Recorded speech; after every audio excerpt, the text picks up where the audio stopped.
Hey friends, welcome back to my channel. I hope you're having a great day today. I wanted to talk to you guys about things that I have been struggling with. Yes, I have been successful overall so far. Don't get me wrong, I don't want to dismiss any of that. But there are some things I can for sure work on. Today we'll be detailing those one by one, and I'll be walking you guys through how I'm currently handling all that, what's going on, all the details. So let's talk about it. 1. Fatigue. Fatigue has been an ongoing struggle for me since even before I started my health journey. I struggle with broken sleep patterns, waking up at night, struggling to fall asleep initially, as well as just being excessively tired throughout the day. Oftentimes, I have to go lay down after work because I am just so tired that I get dizzy and it feels a little bit like a vertigo. Usually, when it gets that bad, I have to stay in bed for the rest of the day. I still get up and, feed my fur babies, use the bathroom, etc., all that kind of good stuff. But otherwise, I'm in bed. I have spoken to my doctor about this. The last time we talked about it, she didn't seem overly concerned by it, but because it's still an ongoing issue, I think I'm going to bring it up to her again at my next appointment. 2. Physical activity. This one kind of goes hand in hand with fatigue. I have done almost no physical activity to date to achieve the weight loss that I have so far. My weight loss, primarily up to this point, has come from simply changing my diet and cutting certain things out. I am doing things like household chores, errands, etc., but I haven't really done a lot to push myself physically beyond beyond that. My new goal is to get back into the gym. I did start going back this week, so yay. But having this goal will help me achieve consistency with going to the gym, and that is what I am looking for. My dad is 74 years old and he gets himself to the gym 3 days a week. He still works and is active in his business and in his church and community. Dad is the farthest thing from retired, and he still has the energy to find time to go to the gym. So I really have no excuse to not be going.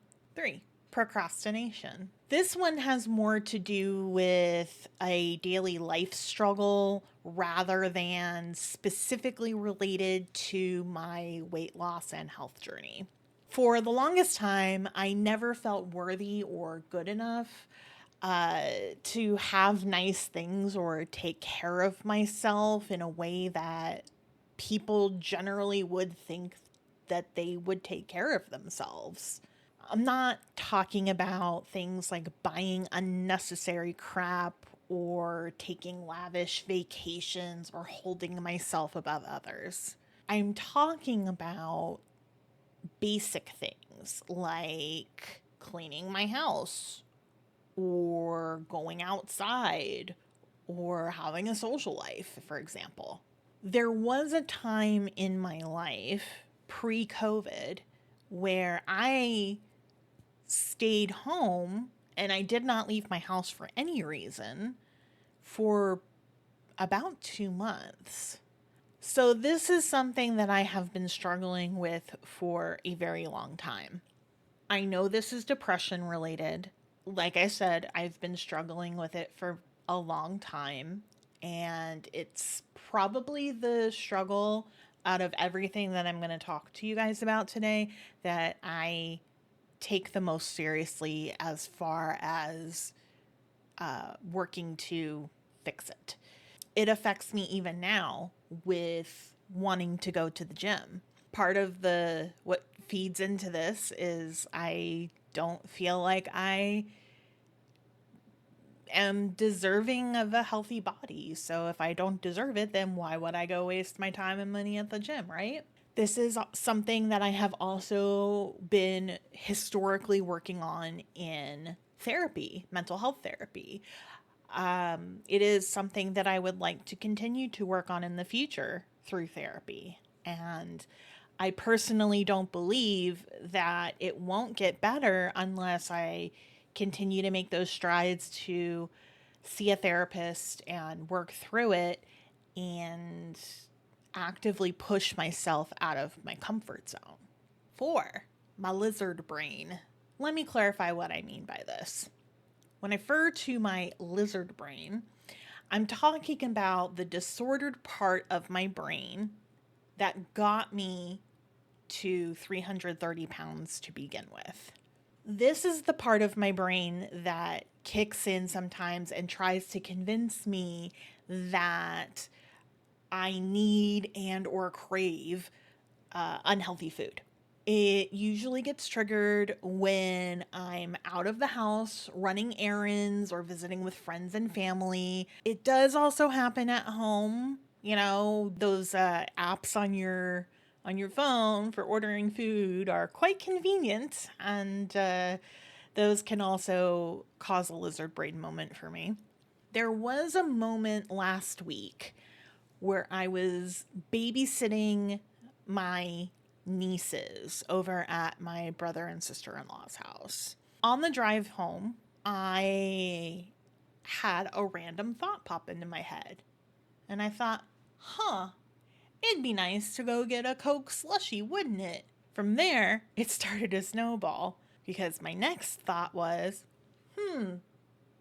some pretzels would go great with that slushie. At that point, it took everything in me to not go to the convenience store and order those tasty treats. I was bartering with myself.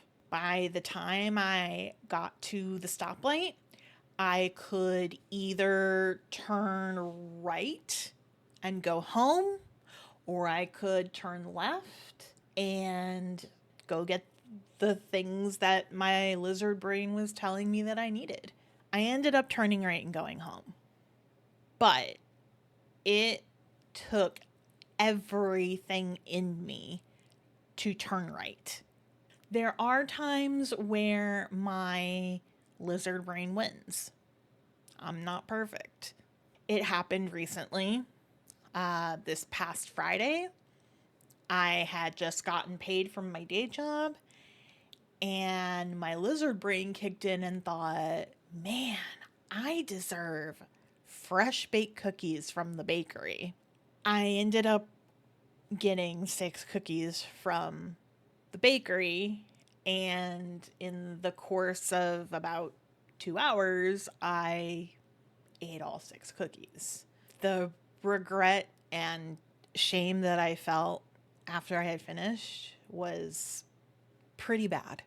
I'm not bringing up all of these struggles to make excuses for my bad behavior. I know I can be doing better, and I acknowledge that. The reason I want to talk about this is to show people that you don't have to be perfect to make progress. You just have to try. As long as we get up every day and do a little better than we did the day before, then we're moving in the right direction. I am my own worst critic. I am the first one to tell you that. I will always chastise myself pretty harshly in just about everything because I grew up being a perfectionist, and I just expect more of myself than I would expect from somebody else. For me, I always have to remind myself that I'm going to mess up. The key is to pull myself back up and keep moving forward, to not dwell on the failure that occurred because by dwelling on the failure, I'm just going to expand the problem and make it worse. Thank you so much for watching this video. I hope you found it either informative or supportive, or hopefully you don't feel like you're so alone in if you're experiencing some of the same struggles that I am, because you're definitely not. If you could do me a favor and give the video a thumbs up, smash that subscribe button, and leave me a comment, maybe talk to me about maybe something you're struggling with. We can have a talk about it. But I appreciate you guys. Thank you so much for your support, and I will see you in the next one. Bye.